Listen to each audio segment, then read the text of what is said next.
Durante miles de años, los secretos de la medicina antigua han permanecido inaccesibles.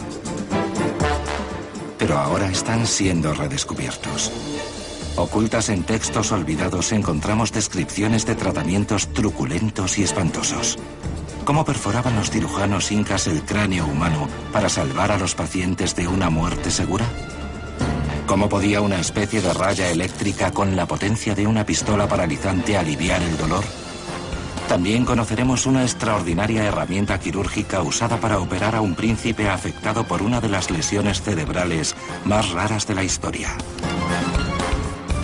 Grandes Descubrimientos se adentra en el sorprendente mundo de las serpientes, las sanguijuelas y los rayos mortales para revelar sus secretos. En realidad, todos estos métodos funcionaron. Esta es la historia nunca contada de la medicina truculenta. Grandes Descubrimientos. Medicina truculenta.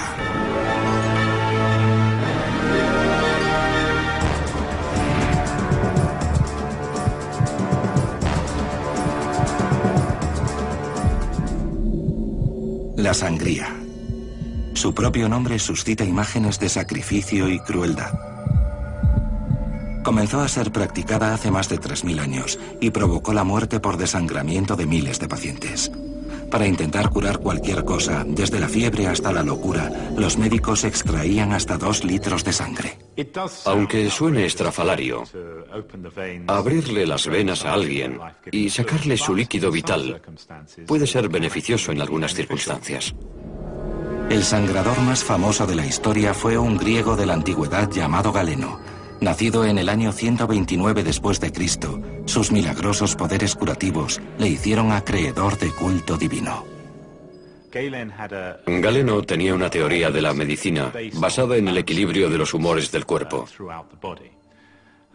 Creía que para lograr un equilibrio adecuado entre ellos había que dejar salir la sangre para que así los flujos humorales recuperasen su armonía. Un espeluznante arsenal de herramientas servía para abrir a los pacientes: ganchos, bisturíes, cuchillos y máquinas de cortar.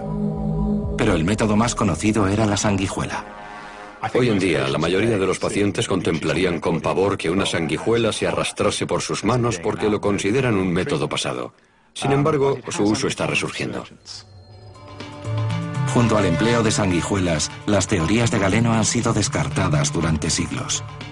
Pero los últimos hallazgos han llevado a la ciencia médica a reevaluarlas. En un laboratorio de descubrimientos antiguos, el experto en sanguijuelas Carl Peters está investigando el poder succionador de estos anélidos. En este pequeño tubo de ensayo tenemos sangre de oveja y en el fondo hay una membrana de colágeno. Vamos a colocar a la sanguijuela abajo. Esperamos que pueda succionar el contenido del tubo.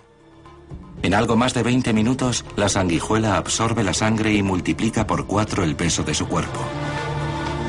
Pero la pregunta es, ¿cómo podemos usar este extraordinario poder succionador para salvar vidas? Para observar el funcionamiento de la antigua técnica de las sanguijuelas, Grandes Descubrimientos cuenta con un conejo de Indias, el antiguo oficial del ejército David Shaw. David está a punto de alimentar a estas minúsculas criaturas carnívoras con su propia sangre durante un periodo de 6 meses.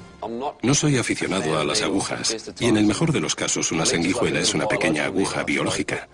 Tiene alrededor de 300 dientes, así que sí, estoy un poco intranquilo, un poco nervioso.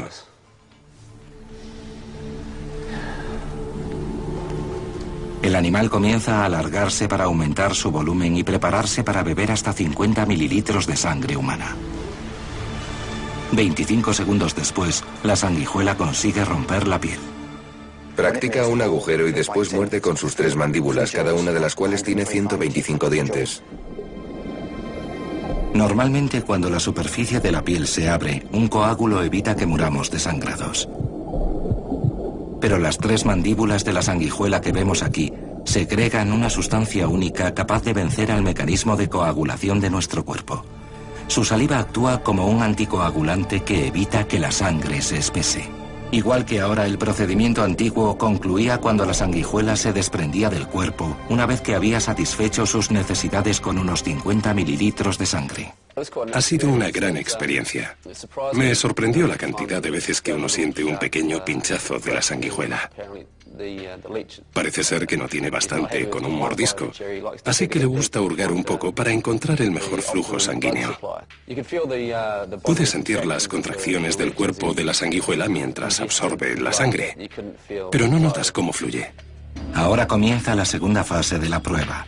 La mayoría de la sangre que Dave ha perdido no fue succionada por la sanguijuela, sino que salió de la herida no cicatrizada debido a la saliva del animal. Una vez que la sanguijuela se ha alimentado, la sustancia anticoagulante descongestiona la zona, de modo que el orificio sangrará durante otras 10 horas. La sangre continuará saliendo de la arteria a través del agujero, y así la zona estará viva el tiempo suficiente para que el miembro sane.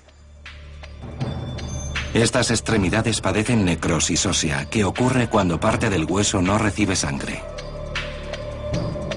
Esta dolencia se observaba en los campos de batalla de la antigua Grecia debido a las heridas de hacha y espada.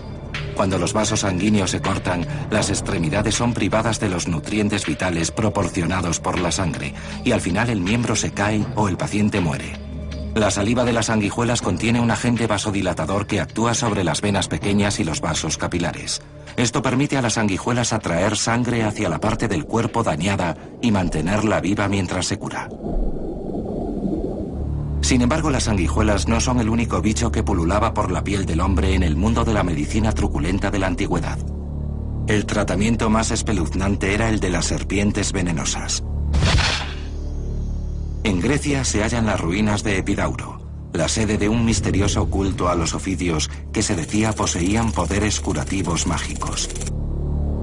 Fue fundado en el año 300 a.C. por un semidios llamado Asclepio, o Esculiano para los romanos. El culto a Asclepio fue muy importante en la Grecia antigua. La gente acudía de toda Europa para visitar su santuario, recibir su bendición y beneficiarse de sus poderes curativos. El símbolo de la capacidad sanadora de Asclepio era una serpiente. Esto se debe a la fábula de la serpiente que nos trae las hierbas de la vida. El símbolo del báculo con la serpiente enroscada a su alrededor proviene de esta historia. Se creía que las pociones de serpiente de Asclepio poseían el poder de hacer revivir a los muertos. Durante 2300 años fueron rechazadas como míticas. Ahora la ciencia puede proporcionar las claves del funcionamiento del veneno de las serpientes. La Escuela de Medicina Tropical de Liverpool, en Gran Bretaña, guarda más de 200 tipos de las serpientes más venenosas del mundo. El Dr. Rob Harrison es uno de los mejores expertos en los efectos medicinales del veneno de serpiente. Para hacer una poción de serpiente, los antiguos tenían que ordeñar el veneno. Para hacerlo, nosotros usaremos a la víbora cornuda, una de las serpientes más peligrosas del mundo. La extracción de veneno es una operación peligrosa que solo deben realizar los expertos. Es importante que mientras ayudo a Paul a ordeñar la serpiente, no tenga miedo. Tengo que sentirme seguro. Sentirse intranquilo está bien, pero asustarse no. La víbora cornuda es natural del norte de África, y la mitad de su dosis máxima basta para acabar con la vida de un humano adulto. Si una persona sufre una mordedura, puede estar en una situación de peligro de muerte durante los siguientes 20 minutos o media hora. Atención, ¿listo para la extracción? Listo. Cuando el Dr. Harrison y Paul, el manipulador de serpientes, sacan el veneno, no están sino replicando un procedimiento llevado a cabo por los antiguos manipuladores de serpientes. Ya la tengo. Correcto. Cuando la serpiente está atrapada, el manipulador coloca su mandíbula sobre el borde de un vaso de precipitados y aprieta para que el veneno caiga sobre el fondo del recipiente. Las investigaciones actuales apoyan la idea de que el veneno de serpiente podría haber sido beneficioso en algunos casos.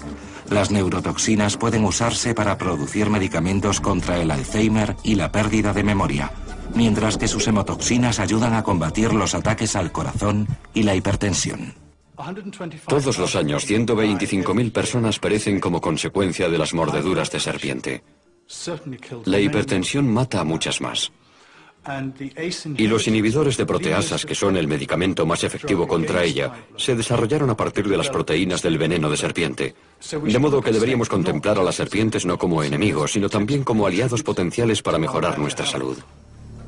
Si es cierto que los antiguos conocían las propiedades medicinales únicas de las serpientes, ¿cómo administraban el veneno? Por sorprendente que parezca, se lo bebían. Beber veneno de serpiente no es mortífero a menos que existan heridas abiertas en el sistema digestivo que permitan al veneno ingresar en el fluido sanguíneo. Las historias de hace 2300 años nos cuentan que los pacientes de Asclepio ingerían veneno de la cabeza de un busto cubierto de serpientes y así se producía su curación. Son pruebas casi increíbles que confirman que quizá los antiguos griegos podrían haber descubierto los mismos poderes terapéuticos de algunos de los últimos medicamentos del siglo XXI. La búsqueda incansable de nuevos tratamientos médicos que se llevaba a cabo en la antigüedad podría haber incluido incluso la transformación de un mortífero paralizador eléctrico submarino en una cura milagrosa, un secreto perdido en el tiempo hasta ahora.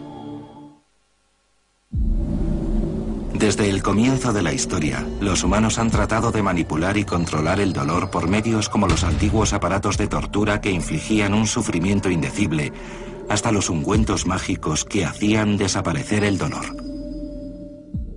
El intento de librarse del dolor no es nuevo. Estoy seguro de que ni romanos, ni griegos, ni egipcios y seguramente ninguno de los que los precedieron querían padecer dolores. Hoy en día, cuando pensamos en los calmantes, nos imaginamos aspirinas y morfina. Pero en el año 100 después de Cristo, los romanos descubrieron una solución muy diferente para combatir el dolor. Un secreto perdido que se hallaba en un aterrador habitante de las profundidades. El historiador romano Plutarco nos legó una descripción de este terrible calmante, una rara especie de anguila eléctrica conocida como torpedo. Digamos datado que los romanos llevaban a gente con dolores de piernas a la orilla del mar y mantenían allí torpedos y la gente los pisaba para aliviar los dolores que tenían en las piernas. De hecho, al principio el dolor era muy fuerte, pero después, poco a poco, el paciente iba mejorando. Los relatos romanos narran que los torpedos se usaban para curar cualquier tipo de dolor, desde el estomacal hasta el provocado por la sífilis. Pero además de estas sencillas descripciones antiguas, no sabemos si este tratamiento era eficaz en realidad. ¿Cómo cura el dolor la sacudida de un animal peligroso? En el acuario Finisterre de La Coruña se están llevando a cabo las primeras investigaciones científicas sobre los torpedos. Fernanda Miguélez es una oceanógrafa que durante mucho tiempo se ha sentido fascinada por este pez, cuya corriente eléctrica mortal podría tener poderes curativos. Es un pez que no es muy conocido porque vive principalmente en fondos arenosos y fangosos y se encuentra principalmente escondido en el fondo. Los peces torpedo utilizan sus descargas principalmente para defenderse o también para atacar a sus presas. Es decir, cuando quieren comer, entonces producen descargas que atontan a los posibles peces que haya a su alrededor. Para dilucidar los misterios del torpedo, primero debemos medir la descarga eléctrica del pez usando las últimas técnicas científicas. Para ello, el equipo de Miguélez debe trasladar a los torpedos hasta el laboratorio del centro. 2000 años después del descubrimiento de los poderes eléctricos del torpedo por los romanos, la ciencia actual puede revelar cómo se produce esta energía. Dos órganos eléctricos, cada uno de los cuales contiene más de 1000 células de la central eléctrica del cuerpo del torpedo.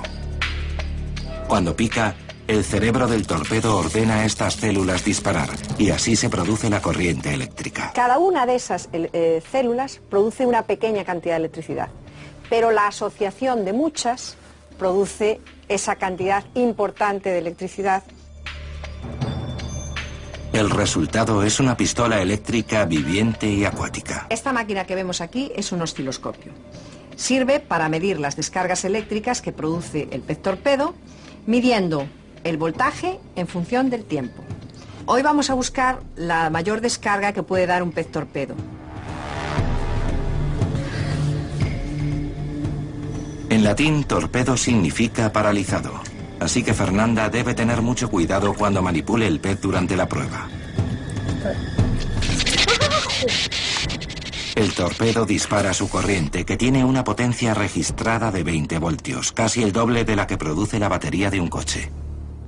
Mirar, ahí hay una señal de 20 voltios, 20 y pico voltios, que se repite al menos 3 veces a los intervalos típicos de 5 milisegundos.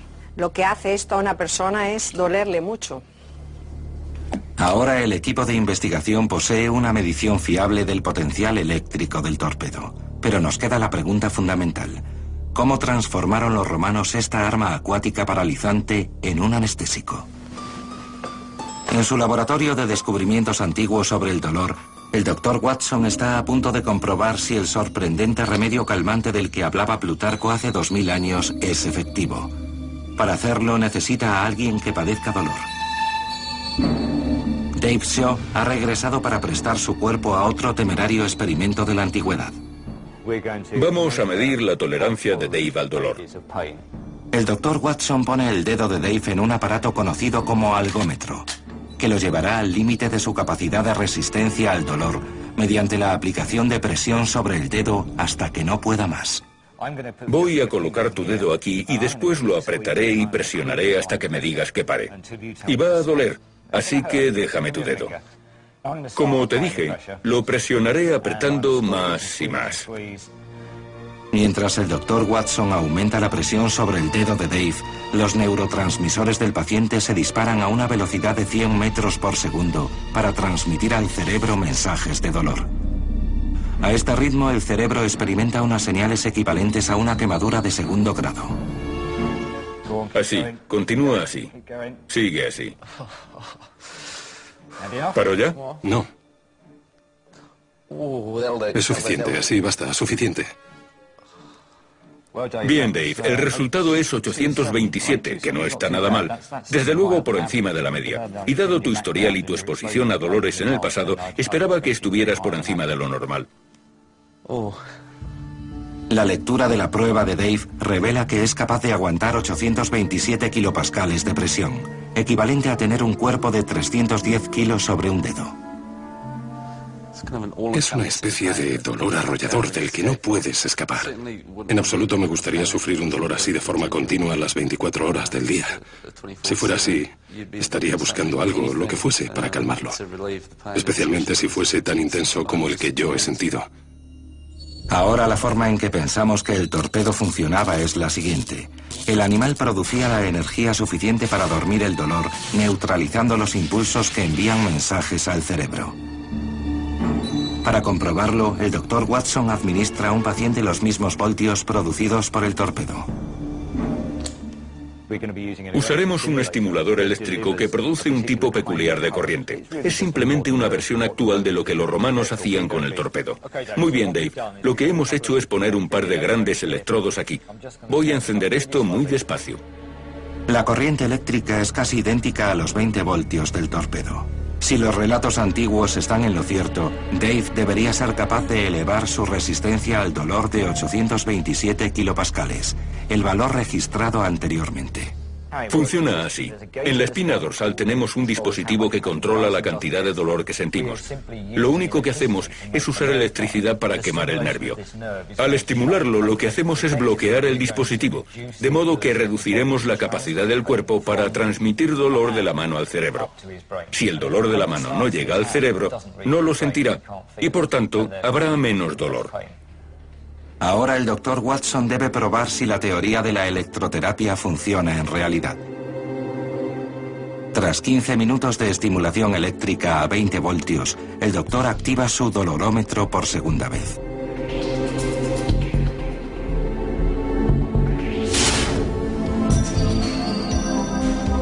El algómetro reduce el dedo de Dave a 60 centímetros.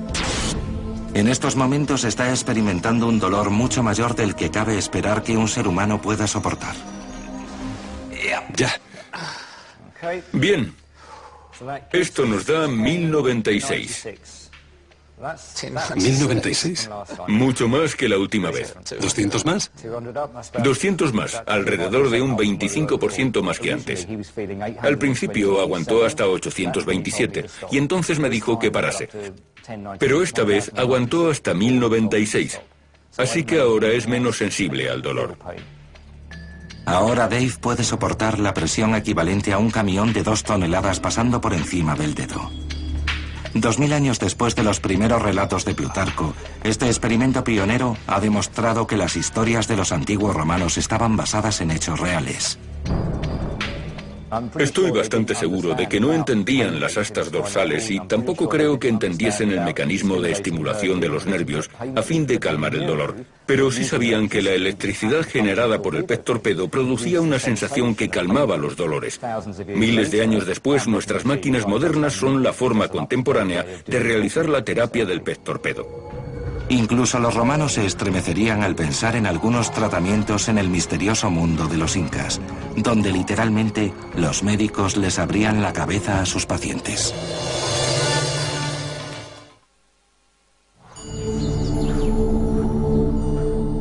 En Cuzco, Perú, situado en las comarcas más remotas de los Andes, se ha encontrado un escondite que contiene más de 500 cráneos incas. Más de la mitad muestran las señales de heridas terribles y aparentemente imposibles. Cicatrices circulares de hasta 7,5 centímetros de diámetro, demasiado precisas para ser de armas conocidas. Es la prueba de una práctica antigua y truculenta. El historiador Peter Frost está estudiando el mítico mundo de los incas. El misterio de los incas viene del hecho de que fue una civilización que se desarrolló aislada del resto del mundo. Otros no entraron en contacto con ellos y tampoco poseían una lengua escrita. Las calaveras se hallaron en una región conocida como el Valle Sagrado, la sede de la magnífica ciudad perdida de Machu Picchu. Fundada en el año 1450, la ciudad se encuentra a cerca de 2.500 metros sobre el nivel del mar. Rodeado de precipicios y siempre envuelto por las nubes, este lugar era la ciudadela secreta de una civilización que dominó una superficie de más de 1,5 millones de kilómetros cuadrados y 10 millones de personas. Sin embargo, los incas habitaron allí solo 100 años, lo que mantuvo los cráneos incas sumidos en la niebla del tiempo. 5 siglos después, nuevas pruebas forenses que indican que estas personas sobrevivieron a sus lesiones podrían resolver el enigma. Hay muchos ejemplos de cráneos desenterrados que muestran que los huesos comenzaron a crecer de nuevo alrededor de la herida. Los instrumentos de guerra incas eran armas como la porra y la maza, que causan heridas traumáticas severas tales como fracturas de cráneo. Lo que ocurre con una lesión o fractura de cráneo, una compresión, es que empuja los huesos hacia el cerebro. Como el cráneo es una caja, hay que elevarlos o retirarlos, pero si la caja está cerrada y se produce una hemorragia en el interior del cerebro, la presión aumenta y al final el cerebro muere. Los cirujanos incas desarrollaron una solución asombrosa para esta herida aparentemente fatal. Crearon una técnica extraordinariamente sofisticada, la trepanación. La trepanación consiste en retirar una parte del cráneo para liberar la presión o descomprimir una fractura. Analizando los cráneos para ver si hay signos de curación, podemos calcular cuánto tiempo vivieron los pacientes incas tras la operación. Resulta sorprendente que en el 80% de los casos observados, los incas sobrevivieran a este tipo de cirugía craneal. Pero, ¿cuánto tiempo? En el Laboratorio de Descubrimientos Antiguos, el cirujano jefe Mike Edwards está retrocediendo 600 años en la historia. Lleva a cabo una trepanación usando instrumentos incas sobre la cabeza de una oveja muerta comprada en una carnicería. Los desafíos que conllevaba una trepanación en aquellos tiempos deben de haber sido tremendos. Imaginemos que estoy en la ladera de alguna colina peruana con la cabeza de un tipo entre mis rodillas. Le he afeitado el cabello y ahora estoy practicando mi primera incisión. Mike usará el mismo bisturí usado por los incas. Un tipo de cristal volcánico llamado obsidiana, 5 veces más afilado que el acero usado en los quirófanos. Tengamos en cuenta que el paciente no estaba anestesiado. Es un momento tenso, porque sé que al sujeto de la operación le va a doler, pero tengo que mantener la calma. No puedo responder a los gritos, y la mano no puede temblar. Tengo que hacer lo que sé que es bueno para él. Lo mismo ocurre con la cirugía de hoy, salvo que en este caso mi paciente está totalmente despierto y siente lo que le voy a hacer. La cuchilla de obsidiana atraviesa el cráneo en un movimiento suave. Es un instrumento increíblemente afilado. Mike tarda media hora en cortar el cráneo. No mucho, a menos que seas un paciente inca. Durante la operación, Mike corta varios nervios craneales, enviando de forma instantánea mensajes de dolor extremo al cerebro. Bajo los huesos se halla la barrera hematoencefálica, una lámina delgada rellena de vasos venosos. Es la última capa que protege al cerebro y tiene la consistencia de una camisa de algodón. Debo tener mucho cuidado al proceder para no dañar la barrera, porque sé que si sangra, tal vez no pueda controlar la hemorragia. También entraré en el tejido del cerebro. Podría ocurrir que la existencia de presión en el cerebro fuese la causa de esta operación. De modo que si agujereo la barrera hematoencefálica, existen muchas posibilidades de que el cerebro me salte a la cara, como si estuviera apretando un tubo de pasta de dientes. El paciente moriría en segundos. Si me fijo, puedo comprobar que ha sido una trepanación exitosa. Aquí podemos ver que hemos aplanado la piel. Hemos ido a través del periósteo, del hueso. Y ahí, mirándonos por el agujero, se encuentra la barrera. La gran mayoría de los pacientes perecieron no a consecuencia de la operación, sino por infecciones posteriores del cerebro. Pero 8 de cada 10 sobrevivieron, ya que el hueso se regeneró alrededor del agujero y la piel sanó, dejando solo una pequeña hendidura. Mientras tanto, a casi 10.000 kilómetros de distancia en Inglaterra, un sencillo herrero se disponía a transformar la historia de la medicina. ¿Cómo, usando solo un martillo y metal fundido, pudo realizar la operación necesaria para sacar una flecha que se había quedado clavada en la cabeza del príncipe más poderoso de la Edad Media? El mejor banco de pruebas de la medicina es un escenario bélico. No obstante, pocas personas saben que las técnicas quirúrgicas empleadas en zonas de guerra como Irak y Vietnam se inventaron hace más de 2000 años en la Roma imperial. El afán de poderío militar de los romanos impulsó la creación de los Medici, el primer cuerpo médico de élite de la historia. Los Medici se fueron haciendo más importantes a medida que el ejército romano se profesionalizó. Esto ocurrió alrededor del siglo I después de Cristo por obra del emperador Augusto, que se dio cuenta de la importancia de contar con un equipo de apoyo médico cualificado para sus fuerzas, sus legiones. Conservada en el Museo de la Civilización Romana de Roma, se encuentra una colección de imágenes intrigantes tomadas de la columna de Trajano, que datan del año 113 después de Cristo. Se trata de médicos operando en la primera línea del frente, aplicando vendajes, colocando tablillas y realizando operaciones de primeros auxilios. Si los relieves son precisos, prueban que los cirujanos romanos fueron los pioneros de herramientas y técnicas usadas hoy en día por los médicos militares. El cirujano jefe Damian Mole está investigando la cuestión. Los principios básicos de las operaciones y de la cirugía han cambiado poco a lo largo del tiempo, aunque la tecnología sí que lo ha hecho. Un cirujano de campo deseaba detener las hemorragias y realizar amputaciones de emergencia. Necesitaba algo para cortar la piel, los músculos y los tendones, algo que podría haber sido un cuchillo. Y para cortar los huesos, habría necesitado una sierra. Esta la usan todavía muchos médicos para atravesar el hueso durante una amputación. Un relato extraordinario del siglo II, redactado por un cirujano romano llamado Celso, describe el uso de los primeros escalpelos, garfios y pinzas. Para nuestra sorpresa, sus instrucciones siguen siendo seguidas en los quirófanos de hoy en día.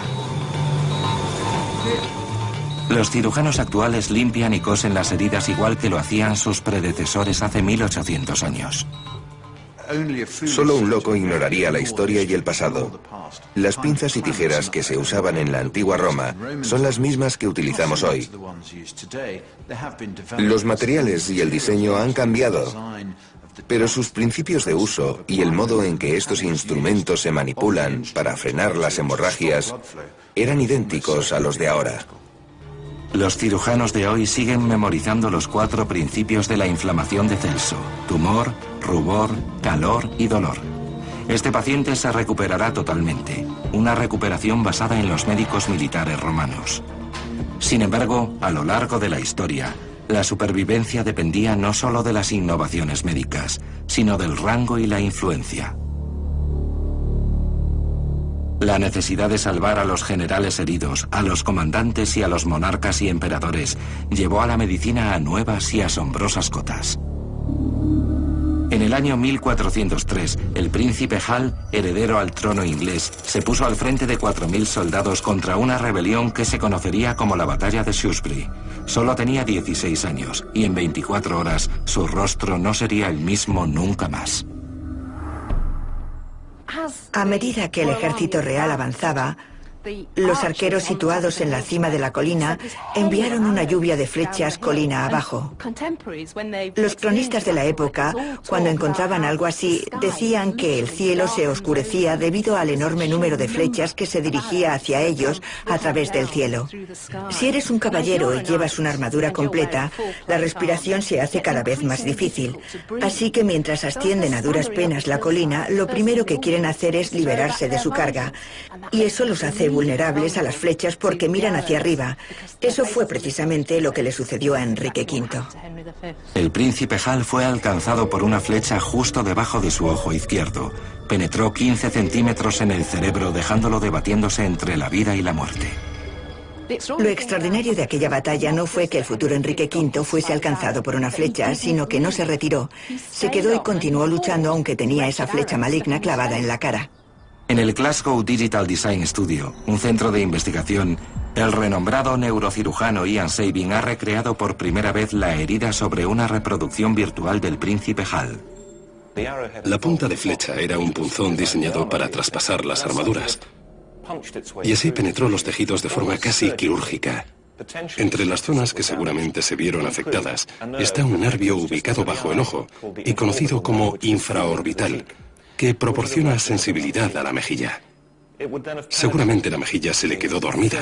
También debió de penetrar el hueso delgado que se halla en el seno maxilar, una cavidad llena de aire dentro del cráneo. Y por último atravesó la nariz antes de terminar en esta zona cercana a la mandíbula, muy próxima a las arterias carótidas.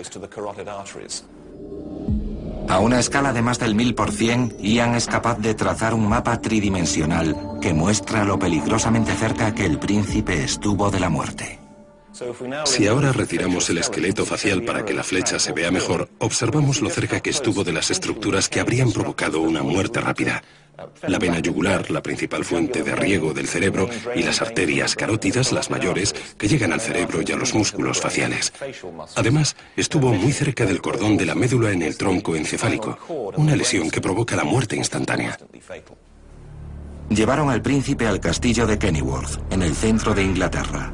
Sus restos fantasmales continúan en pie.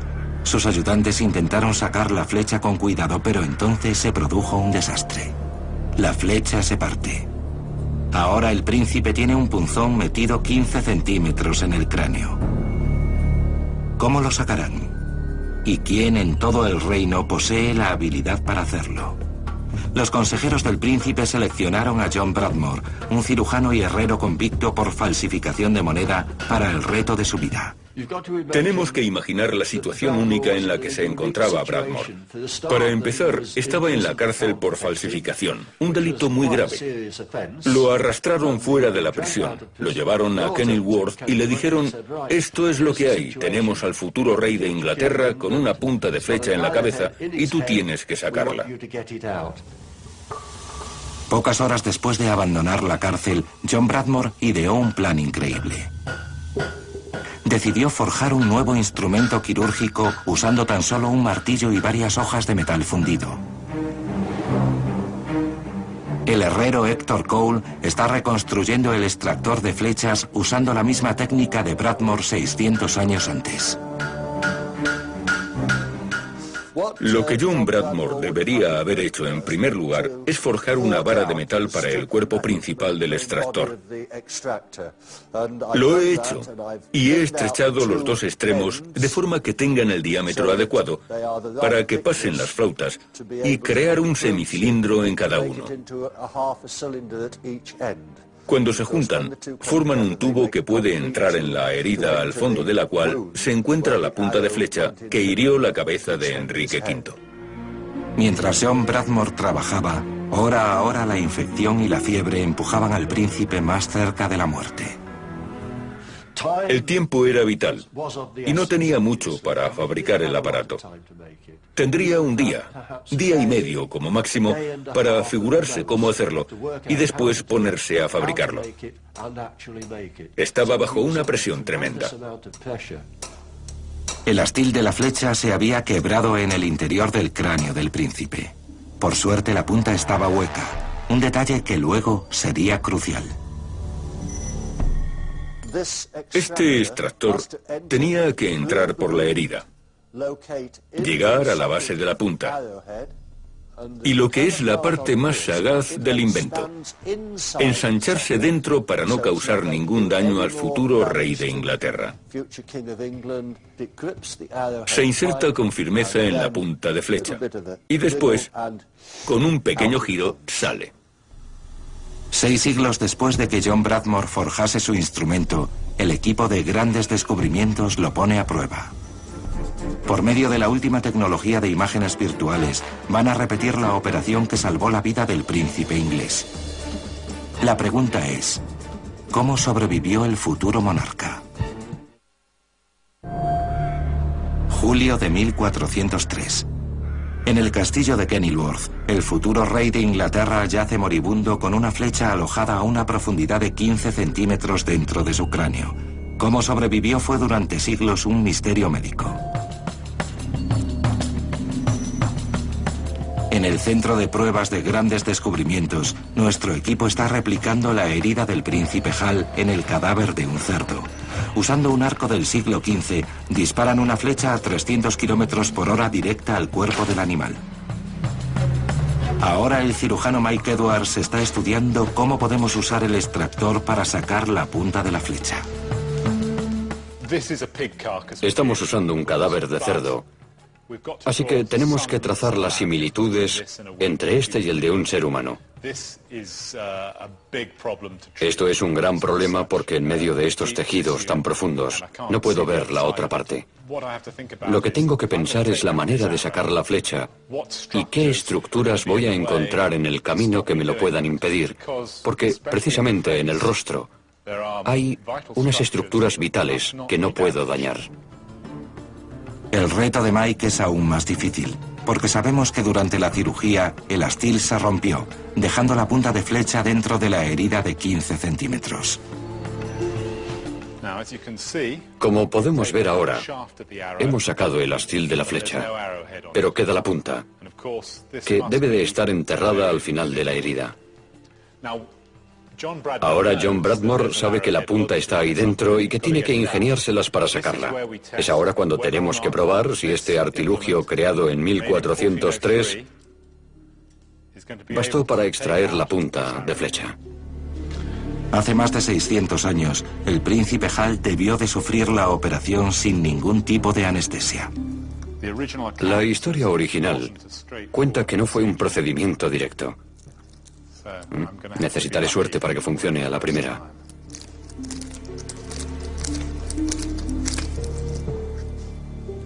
Y no ha sido así.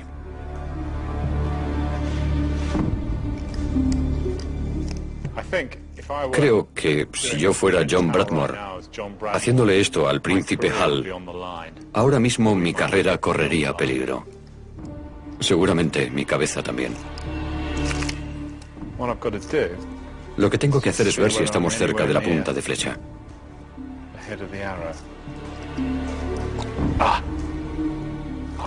Creo que ha enganchado algo. La pregunta es, ¿basta así? Voy a apretarlo. Bueno, por fin. El éxito de Mike se produjo tras varias pruebas con sus respectivos errores, lo cual nos pone ante un nuevo enigma.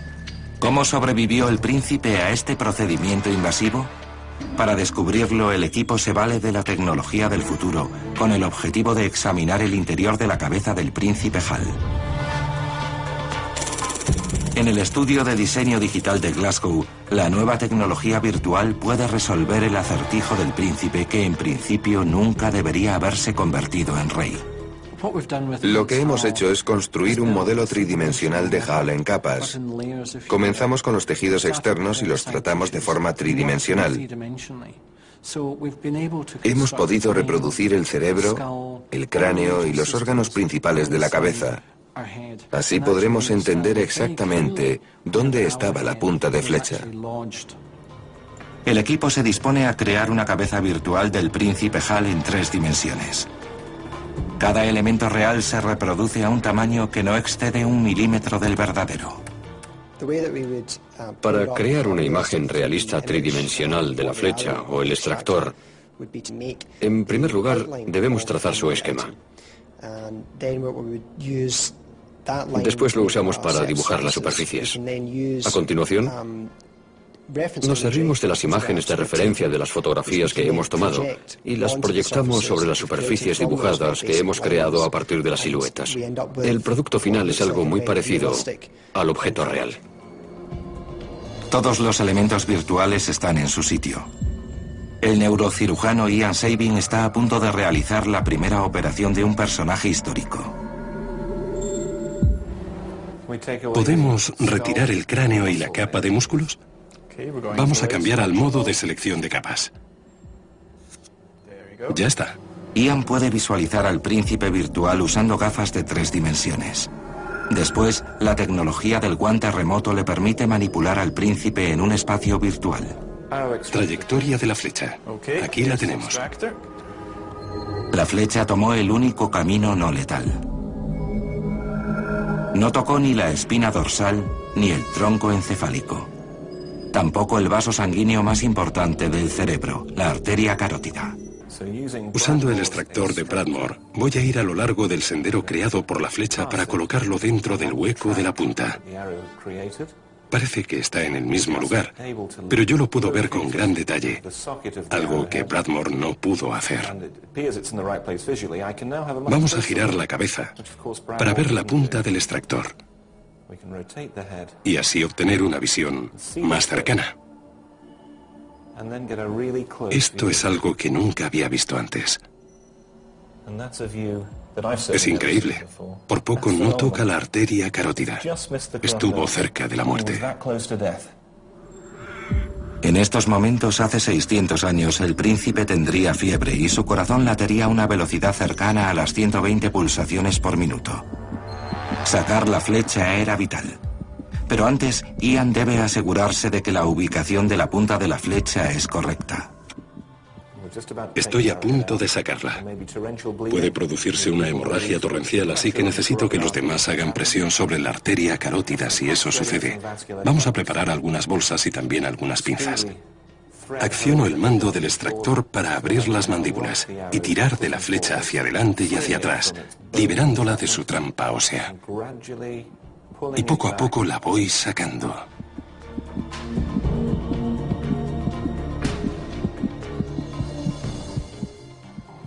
Y ahí sale. La operación virtual ha sido un éxito. El príncipe ha sobrevivido.